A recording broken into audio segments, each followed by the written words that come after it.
Hi guys, welcome or welcome back to Sketch School of Art and Creativity. So today's video is going to be a very important video for all the students who will be giving JEE Paper 2 or JEE BARC examinations in future. Now this video is going to be dedicated for the portrait section of the drawing part. इसमें आपको क्या stationery लेके जाना है examination में, especially for the portrait part. I'm going to talk about that, and also I'm going to talk about the other 4 sections a little bit. और portrait के लिए क्या टिप्स हैं, क्या ट्रिक्स है, how to practise the portrait section and how to crack it, how to score 100 percentile और 99.9 percentile plus in the portrait section, वो मैं आपको बताऊंगी. Now first, before starting with the video, you should know that how many types of questions come in the examination in the drawing part of JEE Paper 2 examination. So mostly there are 4 types of questions which might be asked. Options हो सकते हैं, options नहीं भी हो सकते हैं. तो चारों क्वेश्चन हो सकता है विथ ऑप्शंस, और मे बी 4 में से कोई भी 2 टाइप के क्वेश्चन हो विदाउट एनी ऑप्शन. तो while you practice and prepare for the JEE Paper 2 examination, you have to practice all these 4 types of questions. First is definitely the portrait part.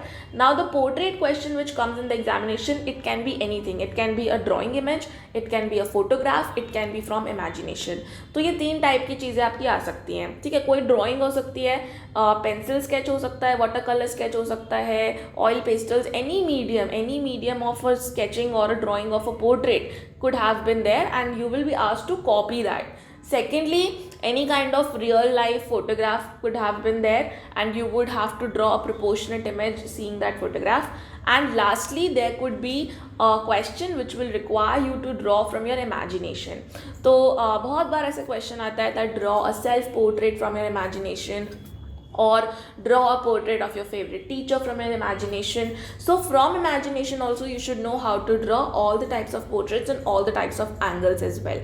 So portrait में बहुत important होता है the angles, because our face, you will not only know how to draw a portrait from the front part, you should also know how to draw a portrait from the right side, from the left side, above eye angle, below eye angle. तो बहुत सारे angles होते हैं, और सब angles को बनाने की बहुत simple and easy techniques होती हैं.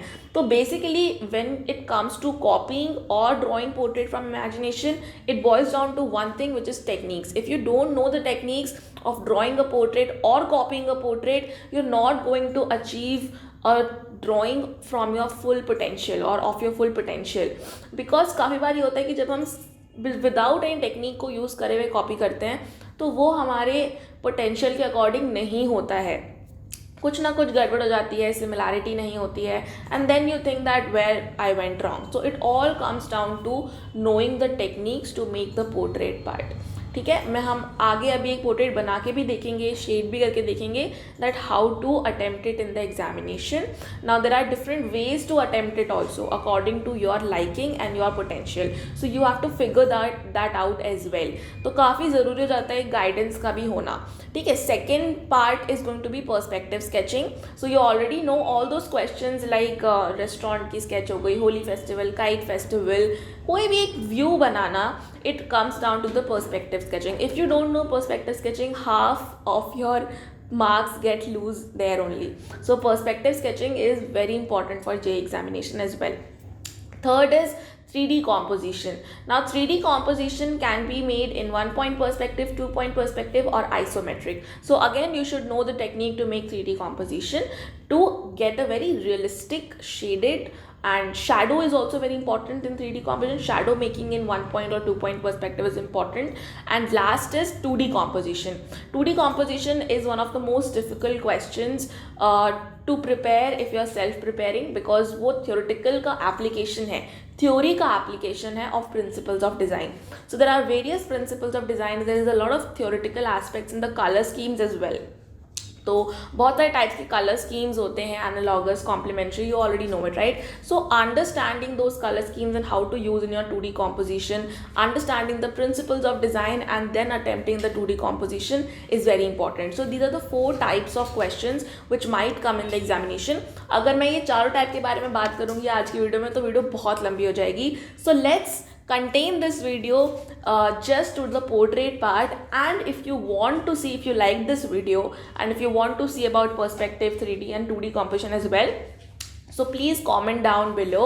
अगर आप comment करोगे तो मैं आगे इन अलग 3 टाइप्स के बारे में भी वीडियो बनाऊंगी dedicated, that how to prepare and what to expect in the examination. Okay, so now let's start with the stationery requirement. Now the examination for 2023 is also really close, and ये 2023 के लिए video नहीं है, बस आप कभी भी examination दे रहे हो या सोच रहे हो देने की, तो this is the stationery which you have to use in your practice as well, because you don't have to use the stationery straight away in the examination. You have to practice with that stationery as well. So first is going to be this mechanical pencil. I hope this is visible to everybody. So mechanical pencil is going to be very important in the examination. Now see, the quality of lines is very important, and you should have the normal shading pencils as well. इस पर मैं अभी आऊँगी, but mechanical pencil आपको use क्यों करना है, that is to make really light guidelines, because as I told you, techniques in portrait is very important. So you will do a lot of markings, you will do a lot of rough sketches. Basically you will use the technique, right, to make a center line. You have to use your techniques to mark where the nose is, है ना. Knows बनाने की भी बड़ी अलग अलग techniques होती हैं, आइज बनाने की भी, which are not the final lines. तो एक बहुत लाइट लाइन्स, बहुत लाइट लेयर का स्केच आपको बनाना पड़ता है. तो if you just straight away go towards your HB pencils and towards your these normal shading pencils, your portrait is going to be messy and you will not be able to erase those marks and those lines. तो आपकी portrait Massey ही इतनी हो जाएगी कि वो neatness ख़त्म हो जाती है स्केच में, ठीक है. So for the first layer you should use 4H mechanical pencil. तो सबसे लाइटेस्ट, आप मार्केट में जाना, सबसे लाइटेस्ट मैकेनिकल पेंसिल जो आपको मिल रहा है ना, so this is the 0.5 lead का mechanical pencil which I have got. I think it's 2H. So 2H 4H का जो मैकेनिकल पेंसिल आपको मिल रहा है, that you have to use for the technique part. This technique part will also come in the 3D composition. Technique part will also come in the perspective sketches, 2D composition. तो हर में आप एक basic light layer तो बनाते ही हो, जिसको फिर आप बाद में आउटलाइन करते हो, जो कि वो लाइट लेयर आपको इरेज ही करनी पड़ती है, ठीक है. तो उस चीज़ के लिए mechanical pencil of a very light grade is a must. Now some students also have the tendency to draw really hard strokes in the sketch. तो उससे क्या होता है कि स्केच में ऑलरेडी बहुत सारे डेंट्स आ जाते हैं, ठीक है. उसके बाद जब आप उस पर शेडिंग करते हो तो वो डेंट्स बहुत क्लियरली विजिबल होते हैं. तो that is also avoided through this mechanical pencil, because it's so light that these dents don't are not visible in the sketches. तो इसीलिए आपको हैवी हैंडेड स्टूडेंट्स को भी ये मैकेनिकल पेंसिल यूज़ करनी चाहिए of a very light grade for the first layer of your sketch और the technique part of the sketch. Okay, second and the most important thing is going to be a kneaded eraser. Now I think all of you must have seen this kneaded eraser a lot if you are into sketching and drawing. तो basically होता क्या है that when you use this kneaded eraser, the see, it's not like a normal eraser. You have to have a normal eraser as well. But needed eraser से करना क्या होता है, जैसे आपने टेक्निक वाला पार्ट ड्रॉ किया जिसमें आपको सेंटर लाइन है और सब कुछ है, आपने मार्किंग्स करी हुई हैं, तो जब आप अपने फाइनल स्केच को बनाओगे, when you will make the final sketch, you should also see those technical lines as well, right. वो आप पूरी तरह से इरेज नहीं कर सकते हो, तो वो आपको इतना ही दिखना चाहिए कि सिर्फ आपको दिखे, मतलब दैट्स इट. तो you have to lighten up the entire sketch through this kneaded eraser. If you will use a normal eraser to erase everything, normal eraser tends to destroy the sheet a little bit. sheet थोड़ी आपको पता ही होगा, जब आप eraser बहुत ज़्यादा use करते हो तो sheet भी थोड़ी फटने लगती है, बाहर आने लगती है. और उसके ऊपर जब आप शेडिंग करते हो ना, द डैमेज शीट, उस पर शेडिंग हो ही नहीं सकती है, बहुत ज़्यादा पैचीनेस आएगी और शीट ही आपकी डैमेज हो जाएगी, and you only have one sheet in the examination. So kneaded eraser is your solution for this problem. When you are using the technical lines and जब आप उसको लाइटन अप करोगे technical lines को, तो आप simply needed eraser की मदद से उसको इरेज करो. It will not damage your sheet at all. It basically sticks kind of the graphite on it and it doesn't damage the sheet at all. तो इससे आप की शीट भी डैमेज नहीं होगी, आपकी पूरी की पूरी स्केच बहुत लाइट भी हो जाएगी, और उसके बाद आप अपने फाइनल शेडिंग पार्ट को या फिर द फाइनलाइजेशन आप उसको शुरू कर सकते हो with normal pencils. So second was the kneaded eraser. Third is going to be your normal shading pencils. Now here I have only 2B, 6B, 10B and HB, but you should have all the grades, okay? Apart from the H grades जो कि 2H होता है, 4H वगैरह, उसको आप छोड़ सकते हो, but rest you should have 2B, 4B, 6B, 8B, 10B and HB very importantly. Okay, so these are all the grades. Now I will recommend you to have these Staedtler के pencils, blue वाले. ये थोड़े expensive आते हैं, I think 100 rupees का एक pencil आता है, but seriously guys, these pencils are worth it, because if you're using normal shading pencils, sometimes you know they're not that soft, उनकी shading इतनी अच्छी नहीं आ पाती है. देखो इतना ज़्यादा डिफरेंस नहीं आता है, but because this is a very important examination, you can at least buy these pencils. इतनी जल्दी तो ख़त्म होते नहीं है पेंसिल्स, तो आपका आराम से ये पूरा साल भी निकल जाएगा इन पेंसिल्स को प्रैक्टिस अगर आप करोगे तो. ठीक है, now you should have these graphite pencils from Staedtlers. अगर आप ये बाय करके रखना. This is basically for the shading part and the finalisation part. तो अगर आप फाइनल उसमें डार्कनेस डाल रहे हो, शेडिंग के लेयर्स डाल रहे हो, शेडिंग हमेशा लेयर्स में करना. बिल्कुल 10B सबसे पहले कभी नहीं चलाना. 10B is at for the end में जहाँ पे आपको लग रहा है अब डार्कनेस डालनी है, डेप्थ डालना है, वहाँ पे 10B यूज़ होती है. Starting is always with HB. ठीक है, तो स्टार्टिंग का 1-2 लेयर आप HB से करोगे, देन आप उस पर 2B करोगे, फिर 6B, फिर 8B, देन 10B. सो लेयरिंग वाइज अगर आप शेडिंग करोगे तो आपकी शेडिंग कभी भी गलत नहीं होगी, बहुत ज़्यादा इरेज करने की भी ज़रूरत नहीं पड़ेगी. And secondly you should always have in your mind a basic demarcation of light and depth. Light कहाँ से आ रही है, लाइट कहाँ पे एरियाज़ हैं फेस पे और कहाँ डार्कनेस है, वो आपको पहले से ही मार्क करके अगर आप रखोगे तो भी आपका स्केच बहुत अच्छा शेडिंग में हो जाता है. अदरवाइज कभी कभी रॉन्ग होने के भी चांसेस होते हैं. खैर वो हम अभी आगे देखेंगे कि how to shade it and what types of shading आते हैं. तो different types of shading are also there. ज़रूरी नहीं है कि आपको रियलिस्टिक की शेडिंग करके आनी है. अगर आपने प्रोपोर्शनेट स्केच बनाया है और एक सेमी रियलिस्टिक शेडिंग भी करी हुई है, still you can get the top marks. Okay, so I will talk about these things later in the video. First, let's finish the stationery part. Next, you should have these blending stumps. So blending stumps are something which I like to use when I draw any kind of realistic shading. So if you are good in shading, if you are practicing the portraits from a long time, आपने realistic shadings का आपके पास practice है, knowledge है, तो definitely blending stumps will be very helpful for you, because sometimes you go for that smooth shading. Okay, and that smooth shading always comes through these blending stumps.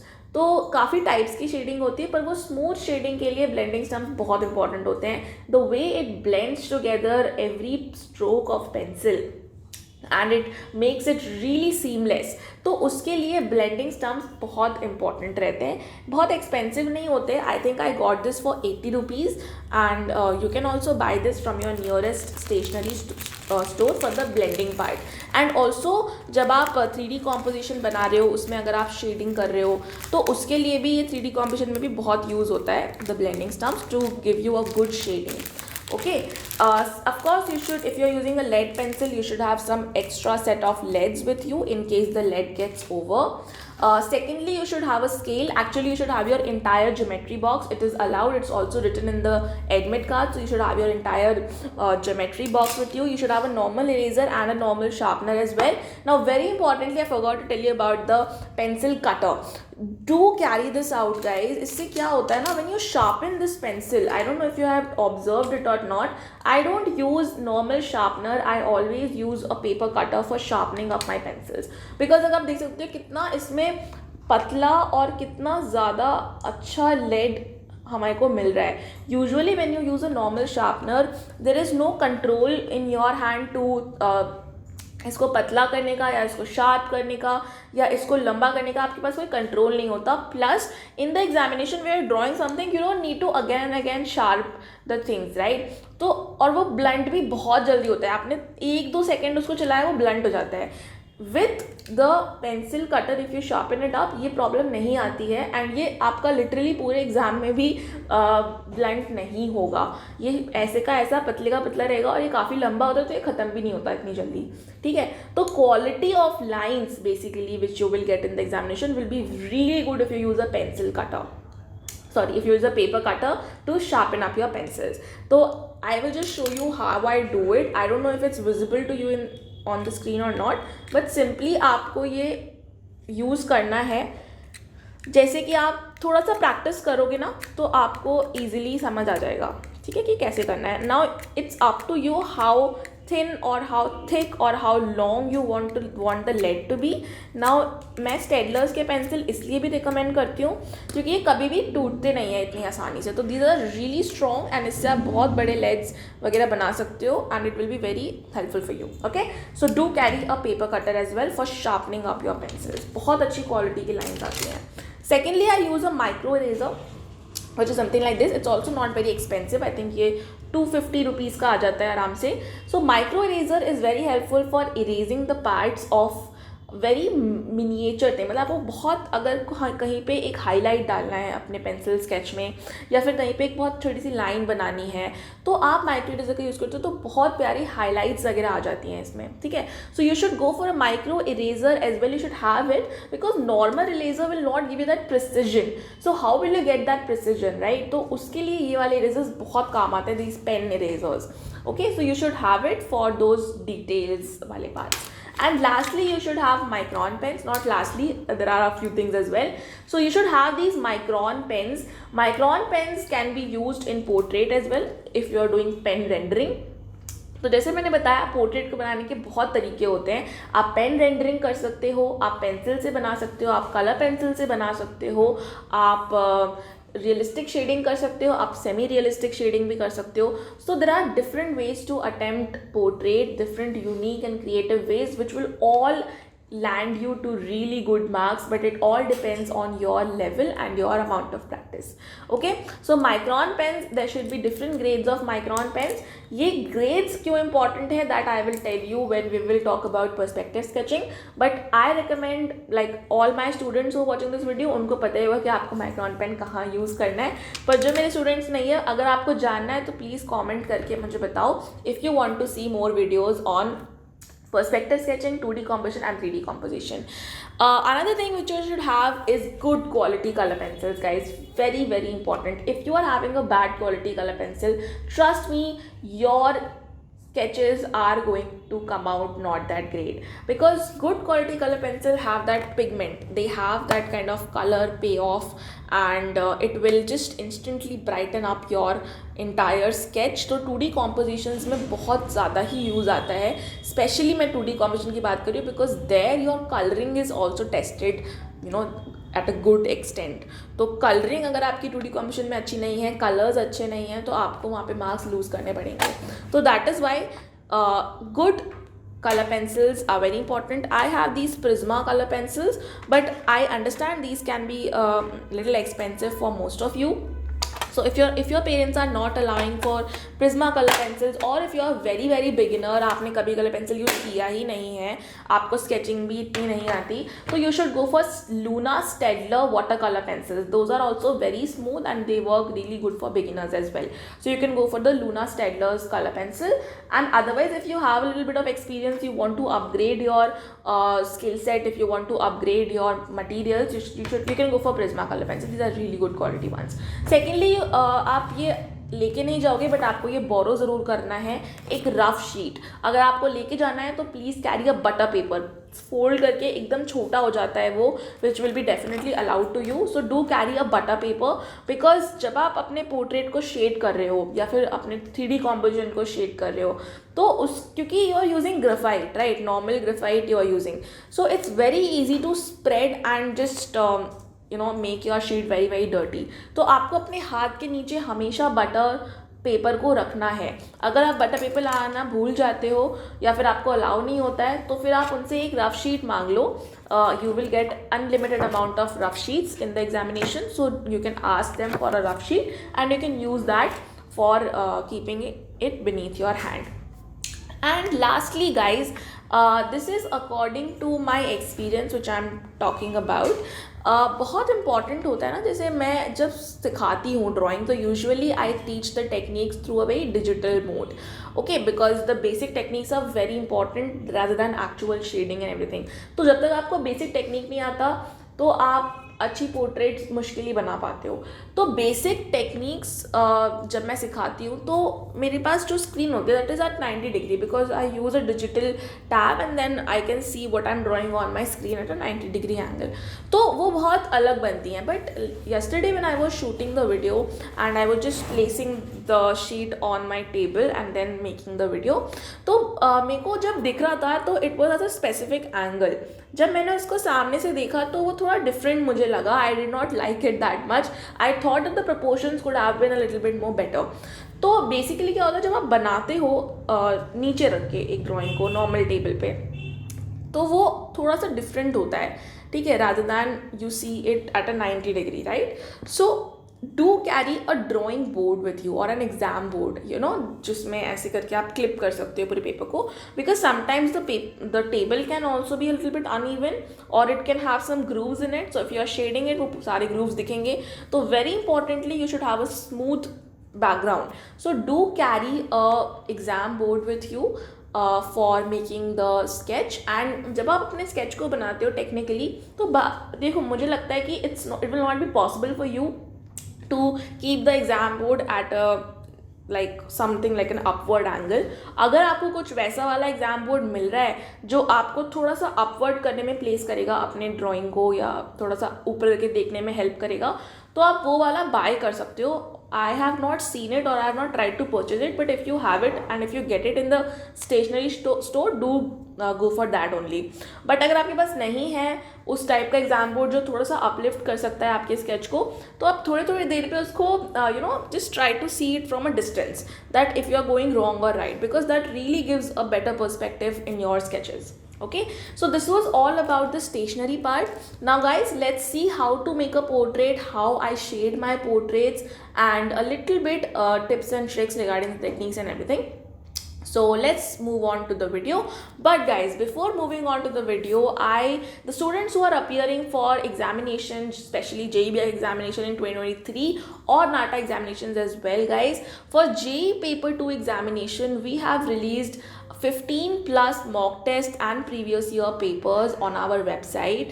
Now these mock tests are exclusively made by us, and the unique thing about these mock tests are that firstly these are completely online and time based, just like the JEE paper 2 examination, and secondly guys, because some of you are very skeptical about your drawing part, क्योंकि drawing part में हमें कोई नहीं बताता कि हमारे कितने marks आपको मिल सकते हैं, आपकी क्या लेवल है, ठीक है। तो in our mock test we will also manually grade your drawing part in 24 within 24 hours actually।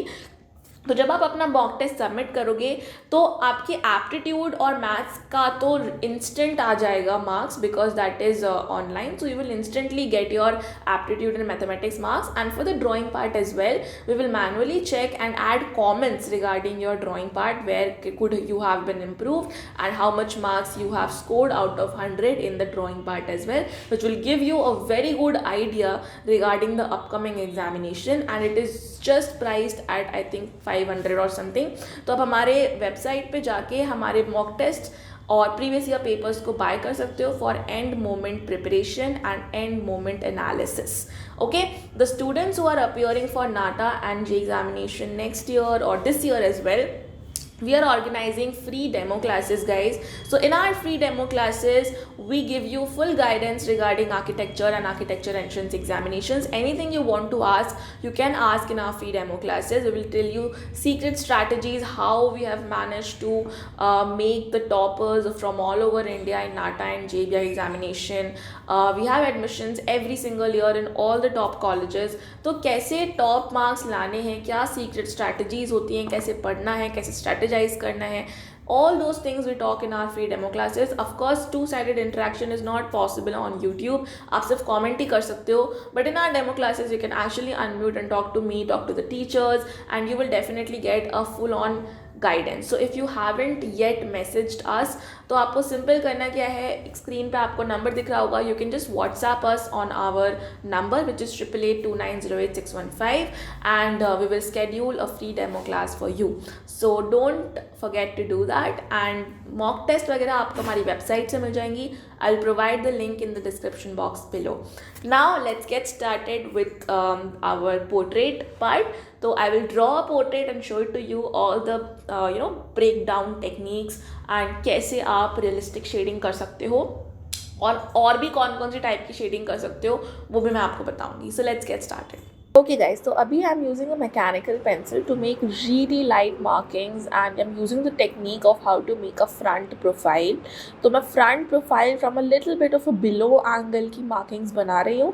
तो अलग अलग angles की अलग अलग techniques होती हैं. I have already uploaded one video of the basic techniques, तो आप वो देख सकते हो to understand that. ठीक है, तो अभी मैंने basic techniques का part थोड़ा सा skip कर दिया है because उसकी मैं video already डाल चुकी हूँ. And then I'm making different kind of markings for placing my eyes, nose, lips.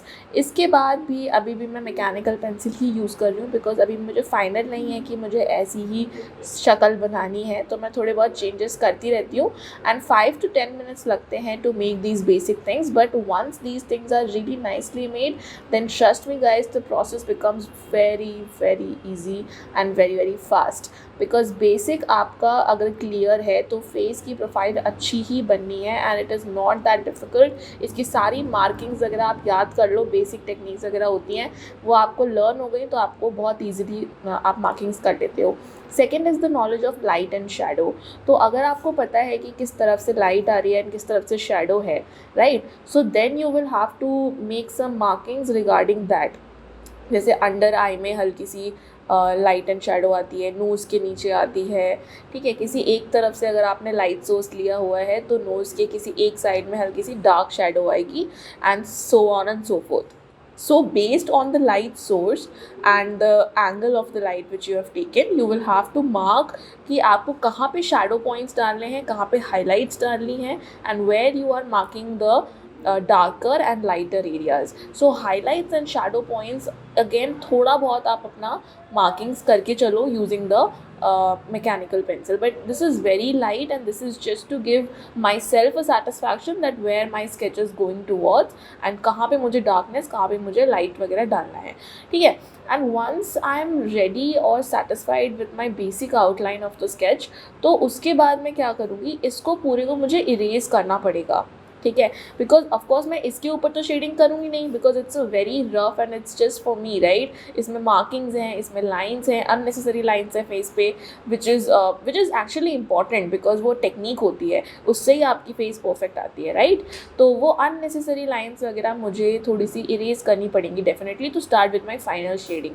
इसके लिए मैं यूज़ करूँगी अभी जाके kneaded eraser. I have already shown you this in the video before. तो मैंने सारी stationery whatever I've used in this sketch I've already shown you before, right. So I'm using a kneaded eraser now to just erase everything to an extent कि इसके बाद मैं easily इसके ऊपर shading कर पाऊँ because of course अगर मुझे ये सारी lines दिख रही होती तो shading में भी दिक्कत आती है ना.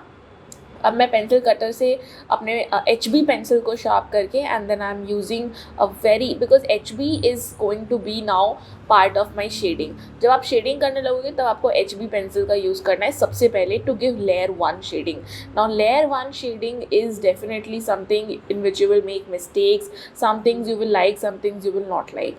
तो शेडिंग में यही सबसे ज़्यादा इंपॉर्टेंट है एंड आज की सेशन में मैं रियलिस्टिक शेडिंग की बात कर रही हूँ. If you want a part 2 of portrait, अगर आपको पार्ट 2 चाहिए for unrealistic and pen rendering portraits तो उसके लिए भी मुझे कमेंट करके बताओ. अगर कमेंट में आप लोग बोलोगे then I will think about making the another video because इसको बनाने में काफ़ी टाइम लगता है. वीडियो पहले शूट करने में, फिर एडिटिंग करने में काफ़ी हैवी फाइल्स होती हैं. तो if you guys will tell me to make unrealistic and pen rendering के पोर्ट्रेट्स वगैरह तो मैं कर दूँगी. आज के हम लोग सिर्फ शेडिंग पार्ट देख रहे हैं, रियलिस्टिक शेडिंग देख रहे हैं, but there are different ways to make portrait and shade portraits. Alright, so this is how I am using HB pencils. अब देख सकते हो कि मैं बिल्कुल भी कुछ भी मिक्स नहीं किया है, बिल्कुल भी कोई स्मूथनेस नहीं है. There are so many harsh line, so many patches, but this is a very important step because it will give you an idea of dark and light. Okay, तो फर्स्ट लेयर तो आपका HB से ही होता है and shading is all about layering. If you are not layering, shading आपकी कभी smooth नहीं आएगी. If you think that you are directly using 10B pencil to mark the darker areas, वो वर्कआउट नहीं करता है. You will always have to layer up your shading. ठीक है, तो अभी ये वीडियो यार एंड तक देखना ज़रूर, क्योंकि आप समझ जाओगे बहुत कुछ. ठीक है, even if I just mute my voice तब भी आप समझ जाओगे देख देख के कि कैसे करना होता है. अब देखो मैं ब्लेंडिंग स्टम्प्स यूज़ कर रही हूँ, इसका भी बड़ा इंटरेस्टिंग इफेक्ट है. देखा कैसे एकदम स्मूथ आउट हो गया फोरहेड का. तो काफ़ी लोगों को ये पसंद आता है बिकॉज काफ़ी रियलिस्टिक होता है. काफ़ी बार आप इसको यूज़ करना ज़रूरी नहीं होता. There are different types of rendering mediums and it's not compulsory for you to use blending stumps. But if you want this kind of an effect, the smoothened out effect और something like this, then blending stumps are a must. Because अगर आप इसको finger से करोगे तो ये बिल्कुल spoil हो जाएगा एंड हर जगह फैल जाएगा. तो नीटनेस पूरी ख़त्म हो जाएगी using fingers. So never use fingers on your sketches. Never ever use fingers. Please buy blending stumps. बिल्कुल इनएक्सपेंसिव होते हैं, 50 to 60 रुपीज़ के आ जाते हैं, तो बहुत सही रहता है. ठीक है, नाउ आई एम एडिंग, देखो अब मैंने स्टेडलर की पेंसिल उठा ली है 2B वाली, है ना. तो now after HB I am using 2B to layer up my shading. अब देखो मुझे एक जगह हाईलाइट डालना था तो मैंने थोड़ा सा वो भी इरेज करके और वो हाईलाइटेड एरिया बनाया है बिकॉज वहाँ पर मेरे गलत हो गया था. Now I am not using any kind of reference. मैं किसी कोई भी स्केच को अभी कॉपी नहीं कर रही हूँ यहाँ पे, तो इस वजह से थोड़ा सा ये रैंडम बनेगा. But if you will have something to copy, वो तो थोड़ा और डिफिकल्ट होता है बिकॉज कॉपी जब आप करोगे तो आप थोड़ा एग्जैक्टनेस चाहते हो.